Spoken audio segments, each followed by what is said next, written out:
Hello everyone and welcome back to another video, and today I will explain what the best starter to choose in Coromon is. First of all, you may be wondering why I chose to make this video when two others have already made one regarding this topic.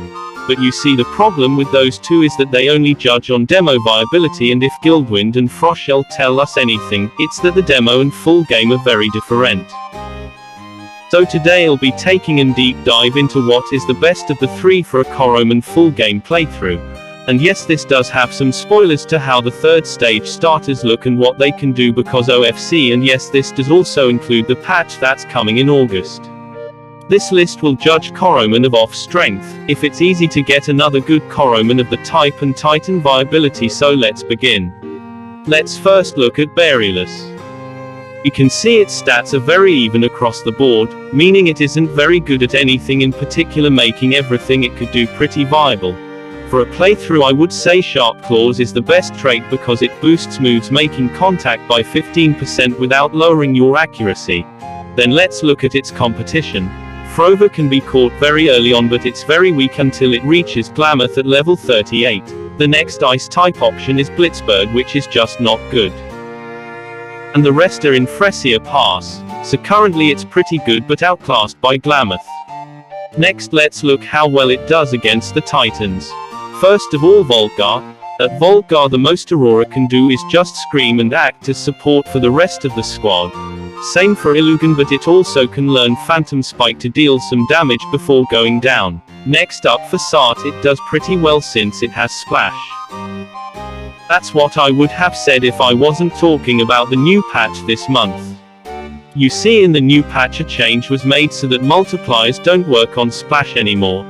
Meaning it doesn't get any benefits from Stab, Rain or type effectiveness, so it's a neutral matchup for Sart.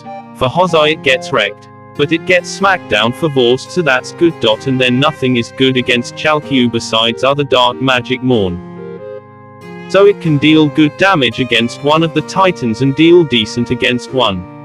Also, some additional info. You don't need an ice type on your playthrough team since electric types also exist, and they also counter water types, whereas water is good against both sand and fire, which have no other weakness. And then fire is good against ice, which also doesn't have any other weaknesses. But ice does kinda make up for it by having 4 resistances. Next up we have Volcan. And right off the bat we can see that it has a higher base stat total than Berryless by around 30 points, which isn't a lot but still something. Next up we have the competition. There's Mino very early, and that's around just as good as Toruga's line. Then after Donar Island there's a fire type in basically every area after that, the most viable one being Magmilius until you reach Flammer, where you can get Vulbrute. So fire doesn't have a Coromon shortage like ice does. So let's look at Titan matchups. For Volgar it has Boulder Barrage, for Illugan it learns Phantom Spike, for Sart it doesn't get anything special but it does have Scream, for Hozai it resists his attacks and can hit with attacks like Body Blast and Poison Chomp, and it's very good against Vorst, so it's good against basically every Titan. And last but not least we have Megalobite. We can see its base stat total is not as high as Volcaden's but not as low as Berryless's either. Fully rested is a good trait for a playthrough, but vigilant can make for some anime comebacks if that's what you're into. For competition it has Fiddly, which can be caught on Donar Island, and also Soggy Swamp, which has the frogs, which while not very viable are still something.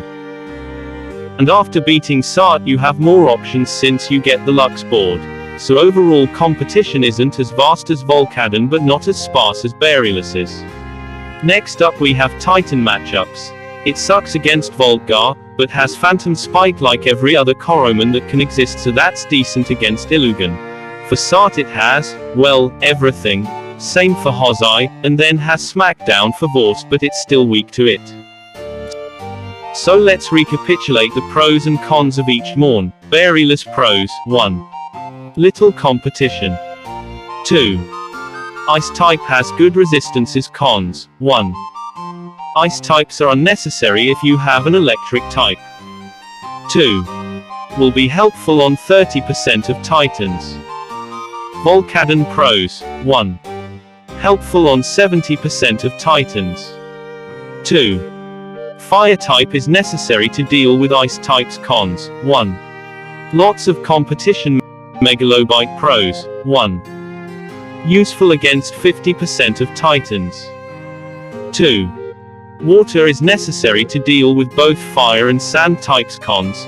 None. So overall I'd just choose whatever sounds the best from the recap, but I think the best starter is Volcan because it's useful against 70% of titans, Chalq excluded, and is very helpful to beat ice types. Yeah, that's it.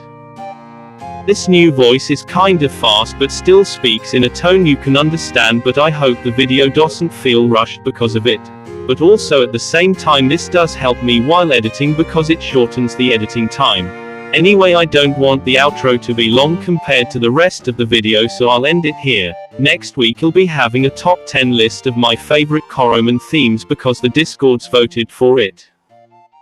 If you want to also vote, make sure to join my Discord and the Coromon. And that was it for today's video. I hope you enjoyed it, and if you did, don't forget to give it a thumbs up, like and subscribe, and then like a third time for good measure, and I'll see you next week. Bye.